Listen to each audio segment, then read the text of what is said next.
망가진 신발 문제로 집에 갔다가 어제 오후에 다목리로 다시 와서 하룻밤을 잤다. 내 의지와 무관하게 수원 자택에 다녀오기는 했지만 거의 한 달 만에 가족들을 다시 보고 오니 마음이 조금은 편안해졌다. 신발은 아들이 등산화를 빌려서 신고 왔다.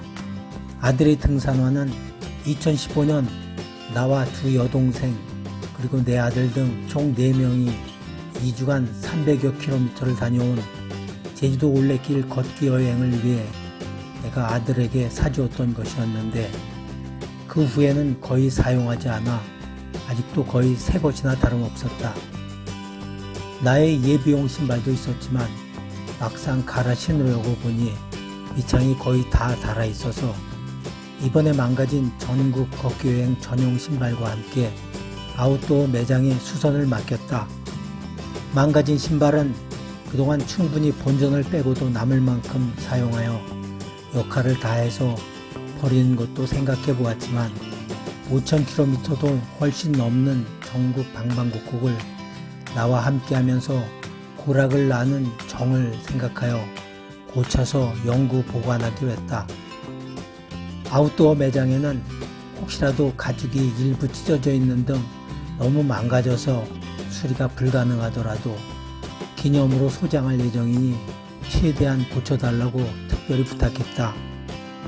어제는 숙소의 시설이 열악해서 꽤 불편했다.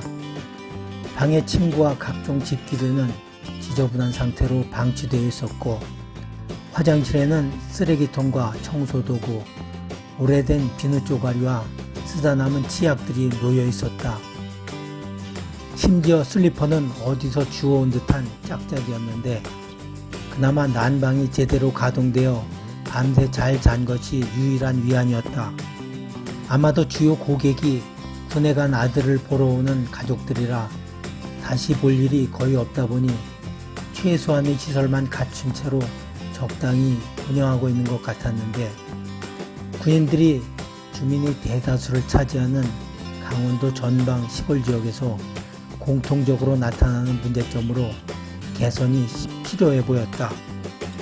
오전 7시 50분 다목리 숙소를 나서 철원읍으로 향했다. 어제 묵은 상서면 다목리와 인접한 파포르 지역은 내가 젊어서 군에 있을 당시 사내면 용담리에 있던 우리 부대의 100km 행군 훈련 지역이기도 해서 마치 고향에 온 듯한 느낌이 들기도 한다. 철원 군청까지는 35km가량으로 하루에 걸어갈 만한 거리이긴 하지만 중간 지점인 철원군 서면 와수리에서 묵어가면서 모처럼 여유를 가지고 걷기로 했다. 그간 강원도 지역을 걸으며 때때로 꽤 고생하다 보니 내 머릿속에 주로 험한 곳으로 각인된 강원도 길의 이미지를 바꿔보고 싶은 것도 또 다른 이유였다. 지도 앱은 56번 국도로 안내하고 바로 오르막길이 이어졌다. 1시간가량을 걸으니 해발 780m의 수피령 꼭의 정상에 이르르고 드디어 철원 지역으로 들어섰다. 다시 산을 구불구불 돌아가는 내리막길이 이어진다. 4월이 가까워졌는데 계곡에는 여전히 덜 녹은 얼음덩어리가 나타나기도 해서 역시 추운 전방지역임을 실감케 한다. 걷다가 식물이 잘 자랄 만한 곳이 나타나서 어제 집에서 가져온 감자 한 뿌리를 심고 배낭에서 물통을 꺼내 특별히 물도 주었다. 감자는 한 달 전쯤 마트에서 구입하여 사용하고 남아 방치했던 것으로 처음부터 밀폐된 비닐에 담겨 있어 성장이 불가능해 보였는데 놀랍게도 생산자가 뚫어놓은 지름 5mm 정도의 작은 구멍으로 기다란 뿌리와 줄기를 성장시킨 의지가 갸륵하여 상으로 땅에 심어주기로 한 것이었다. 비록 이식은 내가 해주지만 사람이 자식을 낳고 길러 독립시킨 후에는 결국 자식이 혼자 살아가야 하는 것처럼